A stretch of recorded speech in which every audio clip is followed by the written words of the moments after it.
power on. The following is a presentation of the Sovryn Tech podcast feed.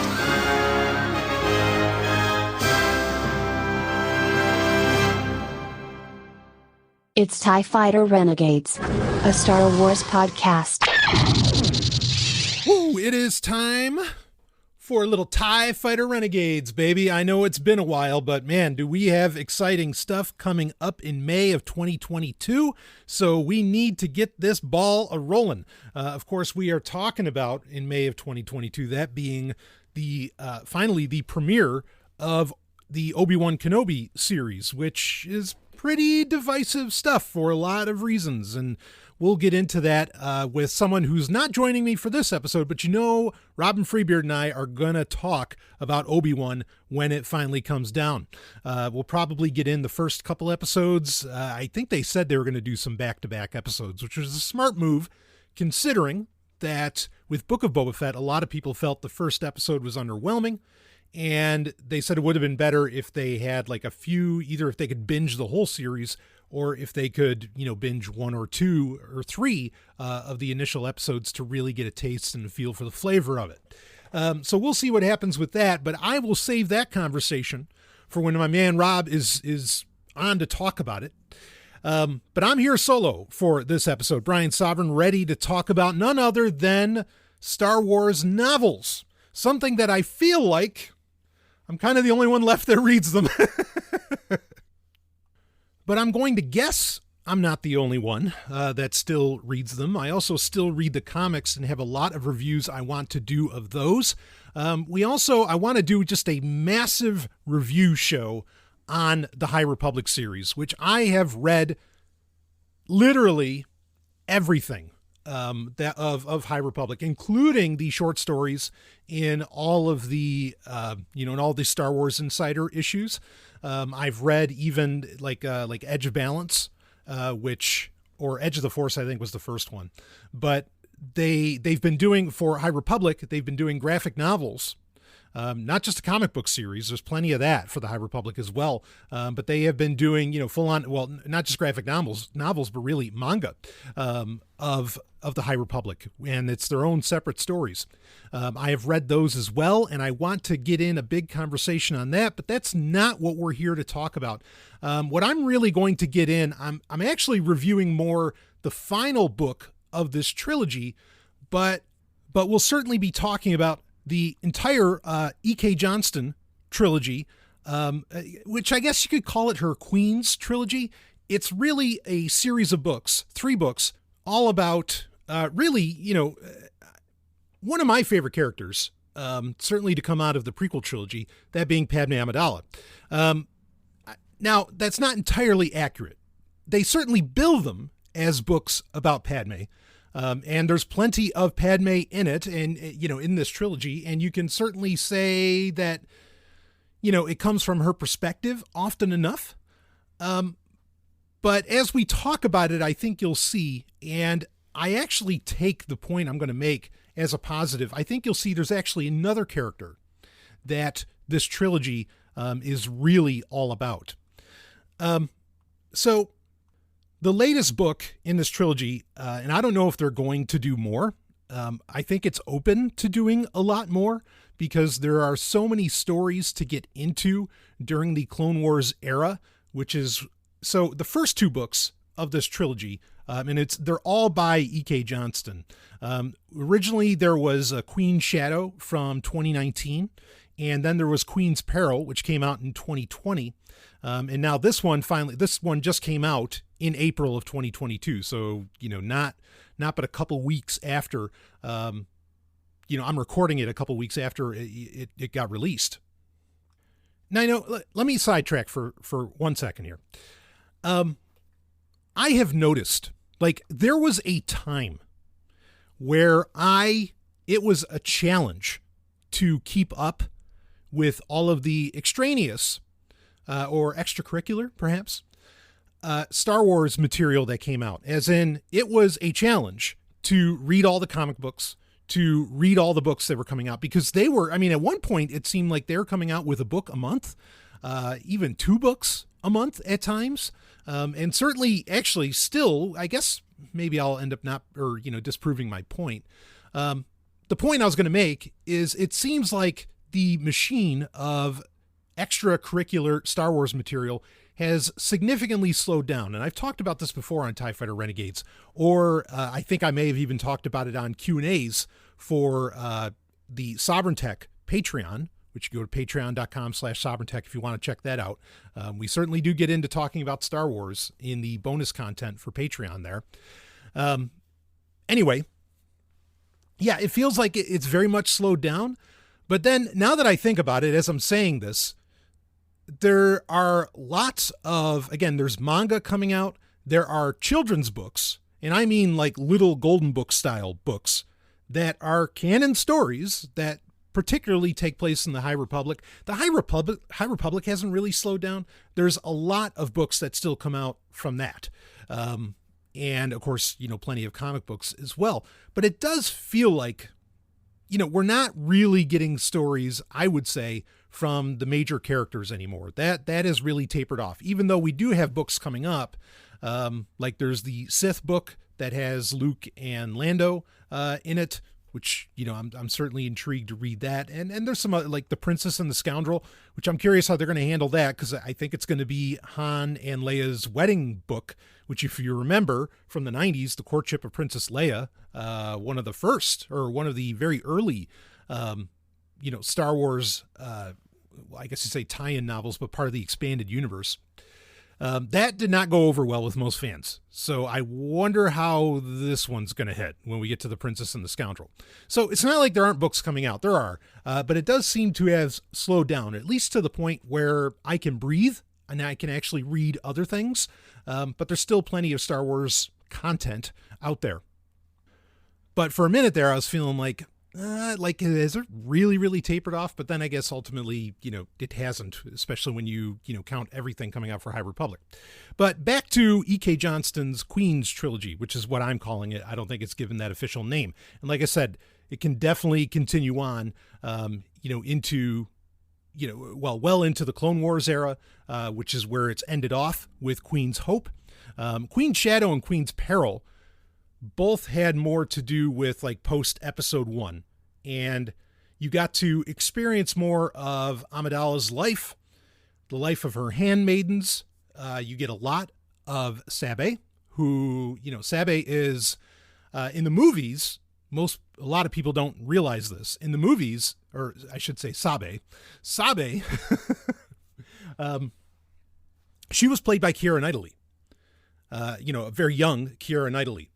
And I've brought this up before, and I think it was when I was previously talking about Queen's Shadow and Queen's Peril, those two books, as well as, Sabe has appeared in the Darth Vader comic book, the most recent, the latest volume of Darth Vader.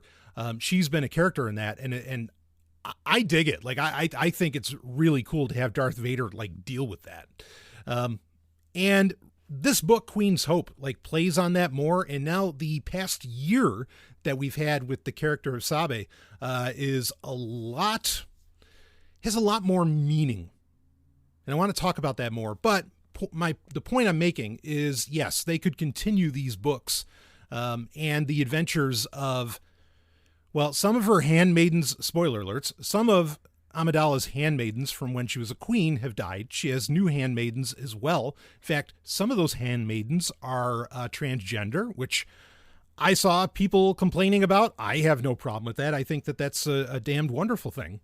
But this book, Queen's Hope, particularly, takes place pretty much directly, like it takes place before, like you're getting the moments, and 3PO is setting everything up for the wedding between Anakin Skywalker and Padme Amidala at the end of episode 2. So that's where we start off, and it just kicks off right from there.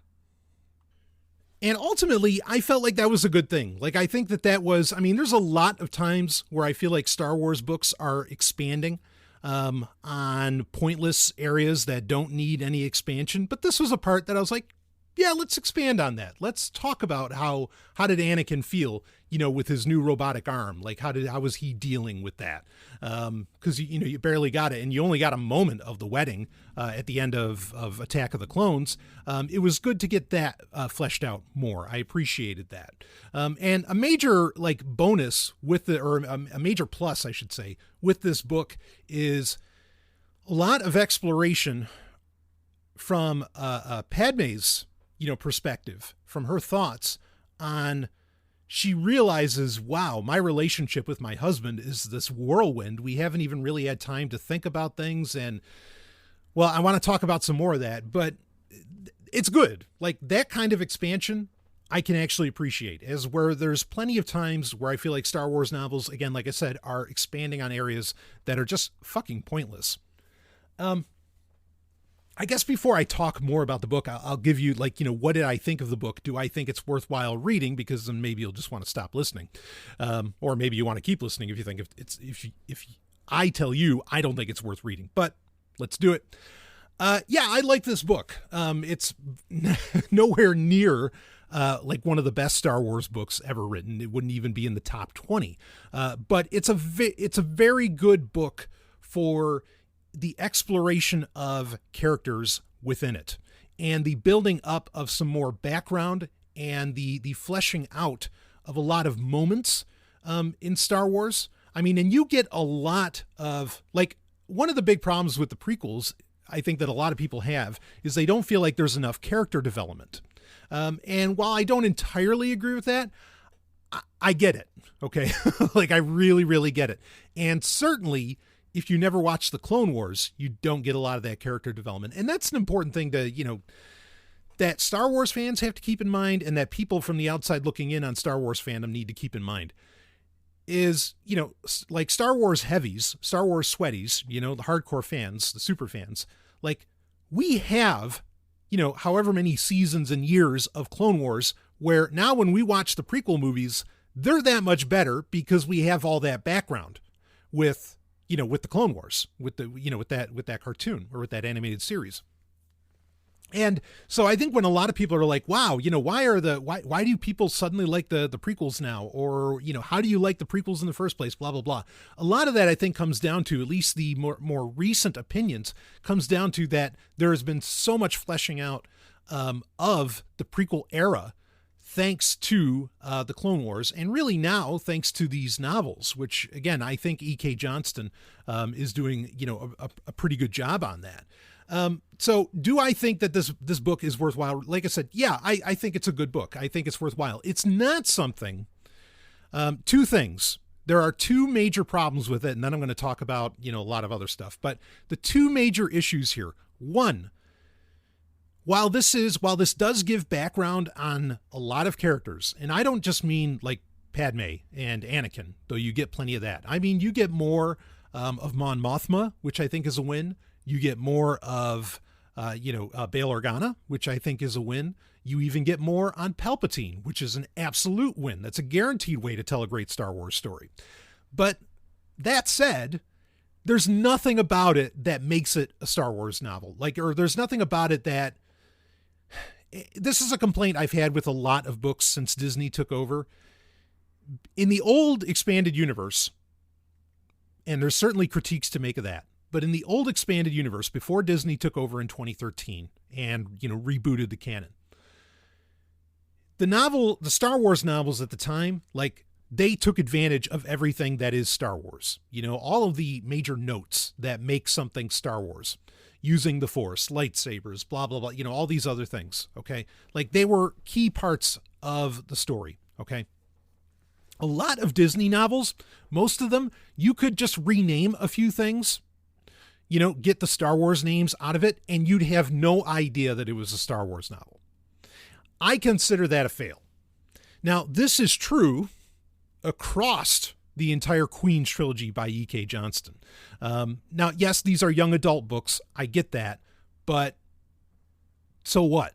You can still make them, quote unquote, Star Wars.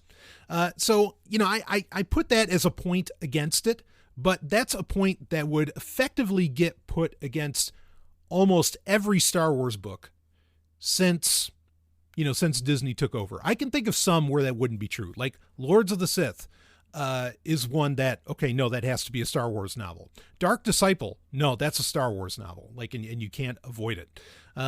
The first Thrawn trilogy under Disney, okay, not Timothy Zahn's original, Dark or Heir to the Empire trilogy, but the first Thrawn trilogy, not the Ascendancy trilogy, under Disney's, watch.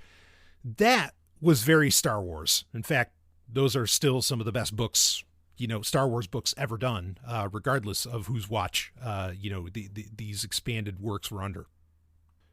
The Tarkin novel by James Luceno, that's another one where, yeah, that's a Star Wars novel and it has to be a Star Wars novel and it doesn't fit in any other universe. That's how I think Star Wars books should be written. Clearly Disney doesn't think that way, and they're going after different audiences. And I can definitely see kind of the audience that perhaps the Queen's trilogy, is going for, right? I mean, certainly Kathleen Kennedy has some kind of a campaign or desire, to bring in, young people, yes, of course, but, young gals, like, yeah, I think there's an open campaign, and there's nothing wrong with it either. There's an open campaign that they're doing that. And I think that's a major part, of who these books are for. And this isn't the first time. Now, I mean, to be clear, I'm not knocking E.K. Johnson's writing. Okay, like not at all. She also wrote the Ahsoka novel, which was a big hit. I had my own issues with it, that it falls prey to one of the other, what seems to be a running template for Star Wars novels that actually Queen's Hope kind of bucked. Is nothing important happens until the final chapter of the book. Everything else is it just seems like everything's filler until you get to the end of the book. And then you get something that actually expands the Star Wars universe or the Star Wars galaxy, and that actually has bearing on the broader galaxy.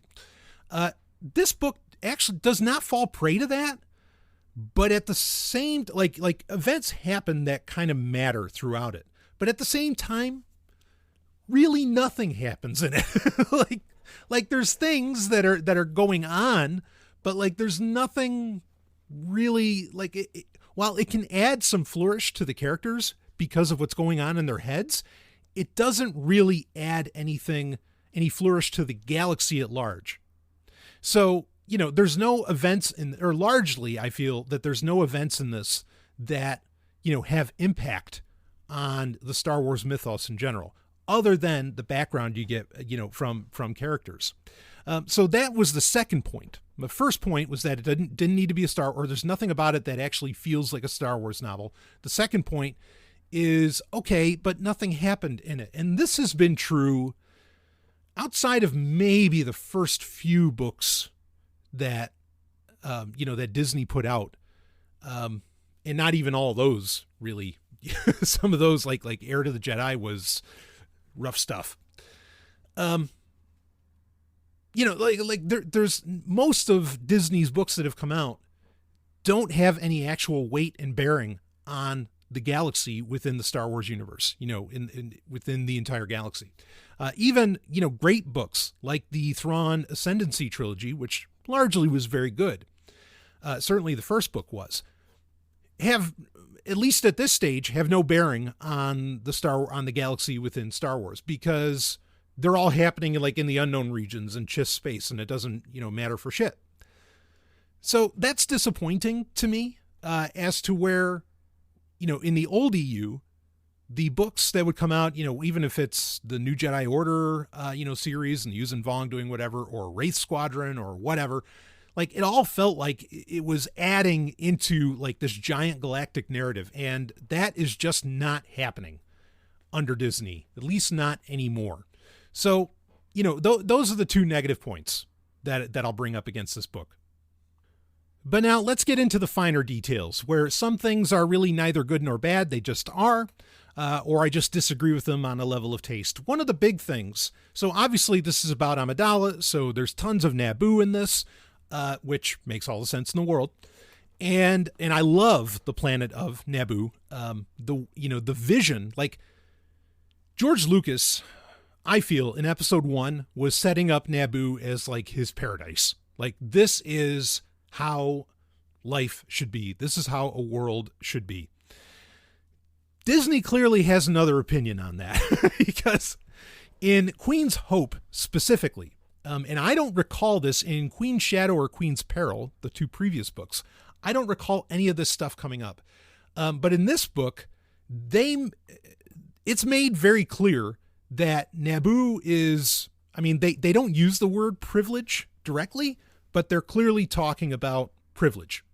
And that Naboo effectively can't live without, like other nearby planets and the supplies that they get from other nearby planets. It is directly said that Naboo isn't self-sufficient. Now, that was an argument in episode 1 that George Lucas levied against the Gungans on Naboo. Like when Obi-Wan says, you and the Naboo make a symbiotic circle. You have to see that. One doesn't really exist without the other. And I find it odd, like, because what's going on in this book is there's this negotiation because of, what's happening with the Clone Wars and their supply chain issues, which is, I'm going to guess, kind of a narrative that got squeezed in. Well, I mean, I don't know if they could have squeezed it in that quickly based on what's happening, in Ukraine.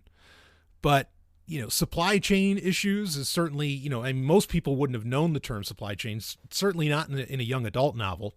And that comes up a lot, and Naboo is dealing with it. And they are dealing with it by actually really playing an iron hand against a nearby planetoid or a nearby planet and its people who can supply things for them. And it comes off as very anti-George Lucas's Naboo. Okay? Like, it does not feel like that was George Lucas's vision and that's the way Naboo worked. So I don't know, like, something about that. I get it. It makes sense. You can have that commentary. That's fine. Be it on the privilege and supply chain and all of that. But it really came off it left a bad taste in my mouth. And it seemed this is one of the more blatant occasions where I felt like Disney was slapping George Lucas's vision in the face. And I don't mean the sequel trilogy, of course that was, but outside of the sequel trilogy, like this really seemed to be some very negative commentary on the Naboo, which I don't think George Lucas would have ever done before, because again, he really set up Naboo as his paradise, like his utopia in his mind. So that was a little bit disappointing, but whatever, it is what it is. There was a lot of non-traditional, and I applaud this. There was a lot of non-traditional relationships and gender issues and so on. Again, all great things within this book more explicitly now, because of course, unlike the 2 previous books in the Queen's trilogy, the handmaidens and the characters are all grown up. There seemed to be suggestion that Padme and Sabe were in love, perhaps, had some kind of, a lesbian relationship of a type. Certainly other handmaidens, I think it's made pretty explicit that other handmaidens had. All of that I think is fantastic, including to be, in a book for younger audiences, again, young adult novel. I think that's fine. No issue here. The thing is, when I'm listening to the book, and I was listening to it on Audible, which, by the way, some of the best Star Wars books out there, like Claudia Gray's Lost Stars, in fact, most of Claudia Gray's books, and I'm not sure what's going on there, have been delisted on Audible, which I find to be very strange. But this adds in something else, something I noticed for the first time when I was listening to this novel specifically, is it did not come from Del Rey or like Lucasfilm Press or anything like that. It came from Buena Vista Books, which that's clearly an arm of Disney. But I don't know if there's some kind of like contract negotiations going on with Del Rey, or Bounty, whatever. I don't know what's happening there, but unfortunately, if you wanted to go listen to Lost Stars on Audible, you can't right now. And I mean, just makes a great argument for piracy and torrenting. But anyway, moving on from that, just wanted to bring that up. So when I'm listening to the book, like there's a point where Sabe has to pretend to be Senator Amidala in this case, and she's not used to it. It's one of the kind of cruxes of the book, is Sabe having to deal with a different role, but still having to pretend, to be Padme. And there was a point where I was expecting Anakin to like swoop in and kiss her and say, "Hey, wife," and she'd be like, "What the fuck are you doing?" And it would have been like a weird, kind of hilarious moment. I get it that it could have been seen as problematic, but I was waiting for that to happen. And I'll just tell you, I guess, spoiler alert, it didn't. But also at the same moment, there were kind of suggestions in Padme's mind that, it sounded like she was hopeful that that her, Anakin, and Sabe could have like almost a polyamorous relationship, which is, it feels like it's kind of hinted that, but they don't get into too expressly what the relationship, or like the history of the relationship with Sabe and Padme, even though you get some of that in the previous two books of the trilogy. But again, another thing that if that's what they're hinting at, great. I think there's no problem with that whatsoever. I like that Disney is bringing in a lot of nonconformist and non-traditional, concepts, whatever of the human condition, frankly, into Star Wars books. Not that I go to Star Wars for my philosophy, but why not have it represented? Great. And this really speaks to, and this is really a major point. Now, Sabe does eventually find out about that Anakin and Padme are married. And she has a problem with it. In fact, it's kind of the end of the book, where they're having a conversation about it. Sabe's like calling her out, and they even bring up, like, Padme tells Sabe about what happened in Attack of the Clones, where Anakin slaughtered all of the murdered. Well, I guess when you take your mom, what is it then? Well, anyway, slaughtered. All the Tuscans, right? One of the great moments of Attack of the Clones as far as a drama. And Padme says to Sabe, like, I'm scared. Like when he gets angry, I'm kind of scared of this. Like, they basically say that Anakin like has such a powerful sense of justice, which makes the tragedy of Darth Vader, that much more powerful, right? But like Sabe says the same thing. She's like, "Oh yeah, he's handsome, he's this, blah blah blah." It's like, but he has an edge to him, an anger that scares me. So it's nice to have that conversation, because now Padme looks like she's not so much the fool to not see what was happening to Anakin. No, she knows very early on, and it gets justified in that Padme recognizes that their relationship is just a whirlwind, and the only time they were able to talk is when they're in hiding on Naboo, and even post-wedding when they're still hiding on Naboo. And she wants to get back to that. Interesting stuff. And Sabe, again, like, if she ever finds out, because Sabe is still alive, as far as we know, in the comic books and going into even into the sequel era, she may still be alive. It could get really interesting if she finds out, who Darth Vader is, because more characters under Disney's watch have found out who Darth Vader is. Like Thrawn knows who Darth Vader is. Tarkin might have even had the idea of who Vader really is, Anyway, a major point that I want to bring up with this is that Sabe has in many ways, because of everything I just described and coming out of this trilogy of books, she has in many ways become a more powerful and more intriguing character than Padme Amidala.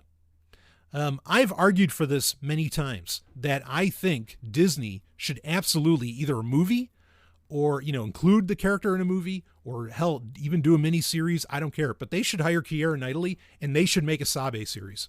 Like, I think all the way. And I think that would be absolutely gripping and fascinating, to see that. Put it on Naboo, do the whole thing, because they've definitely fleshed out Naboo, a a lot more in these books and in many other books as well. Like, let's see a post Operation Cinder Naboo, right? I mean, we know somewhat what that looks like, and have Sabe there. Sabe is also spending a lot of time on Tatooine. A lot of Padme's handmaidens are on Tatooine trying to free all of the slaves and everything. You have a great opportunity to bring in the handmaidens, whatever handmaidens survived, with, say, future Book of Boba Fett or Mandalorian even, seasons, whatever those end up being. You could bring in Sabe, frankly, or other handmaidens into the Cassian Andor show. I think would be really fascinating. Like, there's a lot of opportunities to bring these characters in. And again, Sabe particularly, but the handmaidens have been more fleshed out. But Sabe has, for me, become one of the best characters in Star Wars, under Disney, and one of the more interesting and intriguing and badass characters, frankly. And this book really adds to that. Again, it doesn't add to the narrative so much, but it does, it does flourish, give a lot of characters more flourish. And this certainly up the ante on Sabe's character. And I really like that about the book. You also got a lot more of Panaka, and Panaka's relationship with Palpatine. And you do get a lot more machinations with Darth Sidious. Or not a lot more, but you get 3 or 4 really good moments where one where he almost loses his cool. I won't spoil that for you, but I thought that worked out, that worked out really well to have that kind of darkness in the background. Also, like I mentioned earlier, you get more of Mon Mothma, more of Bail Organa. I thought both, getting expansions on those characters was also incredibly welcome. And yeah, I don't know that this is like the first time that Star Wars has had a transgender character, but Anakin Skywalker makes a pretty fascinating line in the book. I even wrote it down because I was like, wow, that's a statement to make. He actually says, when he meets one of the handmaidens for Padme, he says, the Jedi are all about transcending, including transcending gender. Direct quote from Anakin Skywalker. I have no problem with it, but wow, that's bold. I'm sure some people are going to get, some Star Wars fans are going to get pissed off about that. Fuck them. But whatever, just putting it out there. I know they're going to. Let's see what I do. Cause I did take some notes while I was listening to this. You got a lot more. You also got some expansion on, Master Balaba and her, her Padawan, Barriss Offee. Of course, Barriss Offee would go on to become a quote unquote terrorist, even though, as I've often said, hashtag Barriss Offee was right. You got a lot of anti-war sentiment in this, saying that the Clone Wars is wrong. By the way, you also did get more of Dexter's, not Dexter, but Dex. Thinking of Dexter right now. Love that dog. But Dex, you got more of Dex, and his, his diner, on Coruscant. But you got some anti-war sentiment on this, some different thoughts, on the Clone Wars, which I thought that was cool as well. Another thing that I was surprised E.K. Johnston brought in, not that she was writing as openly about sex as Claudia Gray does, including in her young adult novels, but there was actually a sex joke between Wookiees in this book that I thought was funny, and clearly, based on the joke, you don't really hear the joke. Like a translator droid or, a protocol droid is translating and then stops himself. And it has something to do with brushing. So kind of like Ferengi, I guess, how they do umoxing, right? And they rub their ears. Maybe for Wookiees, part of their sex rituals are, shall we say, has to do with brushing their hair. Not surprised, but it's out there. Anyway, I thought that was kind of a funny moment. And then there's this small narrative or like meta narrative that's going on with the book, and you get little hints of it. It's almost written like poetry. I'm guessing in the actual book, not the audio book, it would be like kind of an interstitial between chapters about this girl who thought this and thought that and all this stuff. And by the end of the book, you find out who the little girl is that they're talking about. And they're actually talking about Brea Organa, not Leia Organa, but Brea Organa. And that's Bail's wife, who would end up being the adoptive mother, of course, of Leia Organa. And it feels like it's kind of shoehorned in maybe that's suggesting that the Queen's trilogy or this Queen's series will go on, but will shift from Padme Amidala to talking about Brea Organa, which I think would be great, because who are the characters that would have inspired Leia Organa, to be the powerful character that she is in the Rebellion and, New Republic? It would be her daddy, her adoptive parents, her dad or her foster parents, her dad, Bail Organa, and of course, Brea Organa. And we've never, even in the expanded universe, we've never really gotten much of her Alderaanian, of Leia's Alderaanian mother, that being Brea in this case. I think she had a different name in the old EU, but regardless, that's fine. If they're going to go there, give it to me. Expand on that character. I think that that's a wonderful direction to go. And I don't know that she would go with the title of Queen, on Alderaan, but you could build on that. You could go places with that. And I think that would be really, really fascinating. I loved, in some of Claudia Gray's books, about Princess Leia and her experience, along with, her experience with Holdo and so on Alderaan. If they want to expand on that with her mother, great. I think that that's a fine direction to go. So there's not a whole lot else to really say on this book. I gave you my 2 negatives. As far as the positives, all the positives are the things going on in characters' heads in some of the conversations had between characters and, some of the exploration of characters. It just fleshes things out. I don't even think there's really there's action that happens in it, but none of it is necessarily great action. You're not getting a lot of Jedi stuff. You get some of it, but it's clearly not the central thrust. There's a lot of politics, lots and lots and lots and lots of politics. If you don't dig the political schema in Star Wars, you're going to hate this book. I don't mind it. I get it that it's par for the course. It's a major part of the prequels. It's major messaging that George Lucas wanted in there. So I think it fits in that sense. Again, I think a lot of the change, and I do think there are changes in the narrative around Naboo, are, again, anti George Lucas's vision, but I can deal with it, it's fine. It's not that big of a problem. But I do miss the Naboo that seemed to be very self-sufficient and figured out how to live in harmony with nature, and not at the expense, they didn't enslave the Gungans. They didn't rely upon other kinds of labor. I think that's kind of a loss. Just like Alderaan, and I'm excited if E.K. Johnston or, Disney in general is going to explore Alderaan more, which I think they're hinting at with this book. I miss the Alderaan that didn't allow for weapons. We know they do now, based on Claudia Gray's works. I miss that pacifist Alderaan. But maybe we'll get some of that back. We'll see, if we get into future books with it. Anyway, so Queen's Hope from E.K. Johnston and really the entire Queen's trilogy. They're some of the more enjoyable Star Wars novels that have ever come out under Disney. Again, I'm not going to say they're great, but I really enjoyed all 3. And especially if you're a fan of the prequels or me, I know this is going to sound blasphemous to some, but I still think episode 1, I actually think episode 1 is the best prequel movie. Okay, I'm with you. I wish that they just started off with Anakin as, shall we say, Hayden Christensen, right? With him already in the Jedi. We didn't need all that bullshit on Tatooine. I understand that. Okay. But at the same time, for what it is and everything outside of the character of Anakin within it, I think is a stunning, absolutely stunning movie. And I look again, all the stuff happening on Naboo, all of that, I absolutely love. So, if you're a fan of episode 1, especially, these books just play in that era so well.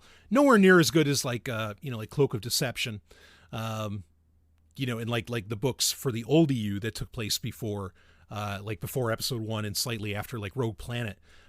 But and those really are some of my favorite Star Wars novels of all time. But they do very well of expanding upon the Star Wars galaxy, in the episode 1 and episode 2 eras. So if you're a fan of that, you're in for a great time here, I think. So anyway, I'm going to wrap this one up. there's other Star Wars novels coming out. I will be covering those. Like I said, I definitely want to get into, there's a lot of reviews on the comic book side that I want to get into. I want to give an overarching review of what's happening with the High Republic. And of course, Obi-Wan Kenobi's coming, baby. And we're going to be talking about those on TIE Fighter Renegades when it comes. I'll wrap this one up here. Go ahead and check out this book if you're into this sort of thing, what I described. And I will see all of you, on the other side.